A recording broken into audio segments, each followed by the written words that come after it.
Badminton is back, and Thursday's start list proved a gilded treat for eventing fans who have waited nearly 3 years for the event presented by Mars Equestrian to return to the British eventing calendar. The leading British combination out at the Tokyo Olympics, Tom McEwen and Toledo de Cursa, as well as European champions Nicola Wilson and JL Dublin, plus reigning world champion Ros Cantor and All-Star B were among the start list in the first session of 10 combinations on Thursday morning. No sooner had the judges had their coffee break than they were treated to the return of defending title holder Piggy March and Veneer Chimera. The ever-consistent Tom McEwen and Toledo de Cursa, who were forced to go in Thursday morning's session, posted a new personal best end Thursday as the overnight leaders at this halfway stage in the dressage phase at badminton. He's now turned into this low 20s horse. I've made a few mistakes with Olympics being one of them, but actually this is the horse that he is now. Like, he's really improved this dressage. With Ferdy's help, he's been absolutely exceptional, and he's really flowing through his test, and it's just smooth and nice and relaxed, and but it still has something about it. So yeah, super happy with him. And obviously Tokyo last year was phenomenal. How's he come out of that? How's he come into this season? Really good. He feels younger than ever. Like, obviously age is just a number, but yeah, he's come out first day super relaxed and thought, you know what, I'm not going to have to do so much. And then he's seen the people here yesterday, and off he went, and he's back to 10-year-old self. So yeah, delighted with him. He feels super. He feels up for it. He's fit. He's obviously got a day off tomorrow, which is really good. And then yeah, on to cross country on Saturday. Young British rider Molly Summerland and her 5-star winner Charlie van der Heijden, with whom she triumphed at Le Moulin out in Germany in 2021, made their badminton debut one to remember.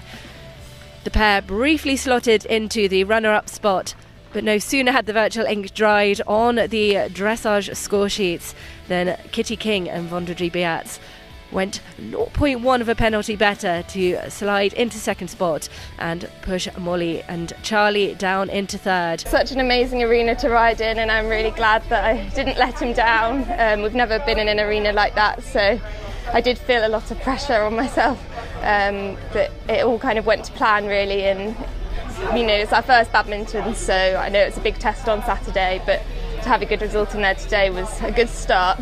Yeah, we know each other inside out, and when he first arrived here he was wild. He was so happy to be here, so it's taken a bit of thinking how to get the best out of him, but he behaved impeccably in there. You know, it would have been very understandable if he, you know, the atmosphere got to him, but I actually felt like it didn't, and he rose to the occasion, and it was just so much fun to ride in that phase, and I'm really glad I didn't let him down.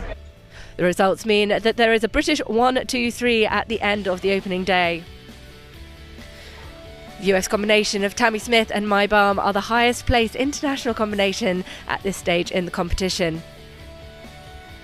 And I also caught up with Ros Cantor to find out a little bit more about the change in tactics she's had with her world champion winning ride All-Star B after their busy season in 2021, which involved them travelling out to Tokyo as the travelling reserve, as well as competing at the European Championships. It's absolutely brilliant. I'm really excited to be here.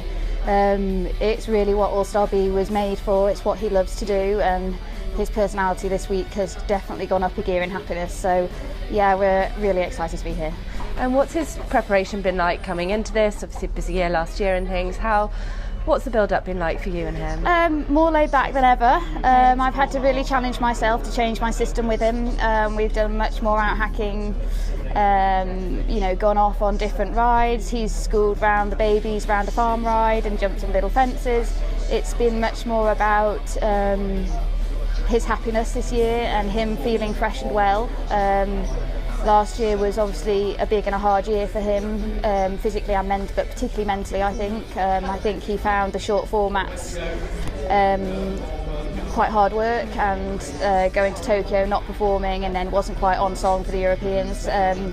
So I've kind of changed it up. We've got him happy again. The run-outs I had at the Europeans are kind of a distant memory now. I haven't felt him waver off his line yet. I mean, you never say never, but I think it was more a mental weariness over him, you know, choosing to run out or something that went wrong between my riding. So we put that behind us, and you know, I'm absolutely loving getting to ride him. I'm appreciating him more than ever. I feel very privileged to have had him for so many years. So yeah, we're excited. But we are just halfway through this first phase, and with the likes of Laura Collett in London 52, as well as their Olympic teammates, Oliver Townend and Ballamore class are still to come tomorrow, the leaderboard could yet face a shake-up ahead of Saturday's cross-country. The standard is phenomenally high, and tomorrow promises to be another unmissable day of action.